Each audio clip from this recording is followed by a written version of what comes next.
A continuación, veremos modelos de etiquetas de acuerdo a la norma técnica colombiana 1692 en su tercera actualización.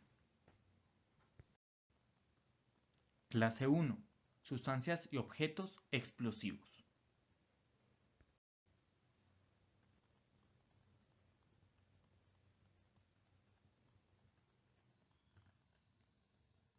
Clase 2. Gases.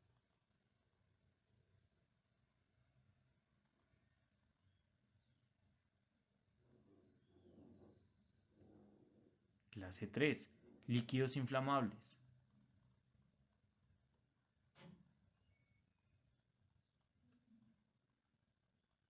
Clase 4. Sólidos inflamables.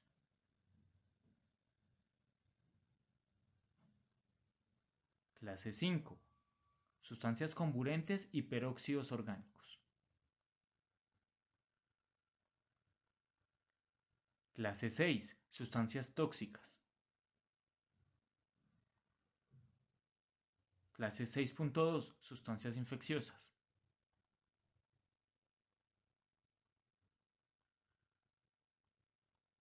Clase 7. Material radiactivo.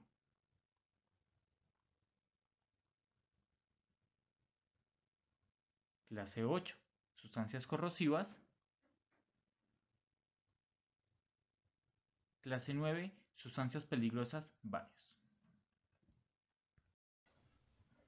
Por su parte, las unidades de transporte comprenden los vehículos cisterna y los vehículos de transporte de mercancías por carretera, los vagones cisterna y los vagones de mercancías, así como los contenedores de mercancía y las cisternas portátiles destinados al transporte multimodal.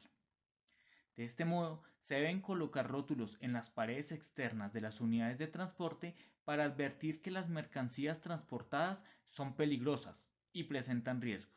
Los rótulos deben corresponder al riesgo principal de las mercancías contenidas en la unidad de transporte. También se deben indicar en rótulos los riesgos secundarios de las sustancias u objetos especificados en la lista de mercancías peligrosas. No obstante, las unidades de transporte que contienen mercancías de más de una clase no necesitan llevar un rótulo de riesgo secundario si el riesgo correspondiente a ese rótulo ya está indicado por un rótulo de riesgo principal.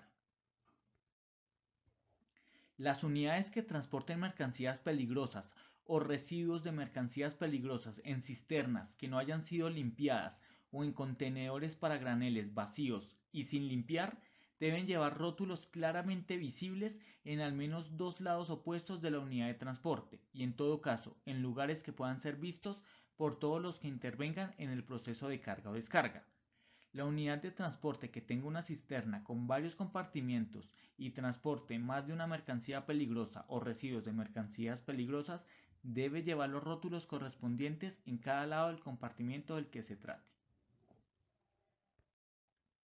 Si se trata de un vehículo desprovisto de caras laterales, los rótulos se pueden fijar directamente en la estructura que soporte la carga siempre que sea fácilmente visible. Si se trata de cisternas físicamente grandes o de contenedores, basta con fijar los rótulos sobre las cisternas o los contenedores. Si los vehículos en cuestión no tienen suficiente superficie para que en ellas se puedan fijar grandes rótulos, las dimensiones de estos, tal como se describen, se pueden reducir a 100 milímetros. Se deben suprimir todos los rótulos que no guarden relación con el contenido. Ahora veremos características de los rótulos. Deben tener unas dimensiones mínimas de 250 por 250 milímetros, con una línea del mismo color que el símbolo, trazada a 12.5 milímetros del borde en todo el perímetro y paralela a él. Deben corresponder a la etiqueta de la clase de la mercancía peligrosa que se trate en lo que refiere a color y símbolo. Y debe llevar el número de la clase o de la división. Asimismo, de las mercancías peligrosas de que trate, tal como se prescribe en la etiqueta correspondiente en cifras a una altura mínima de 25 milímetros.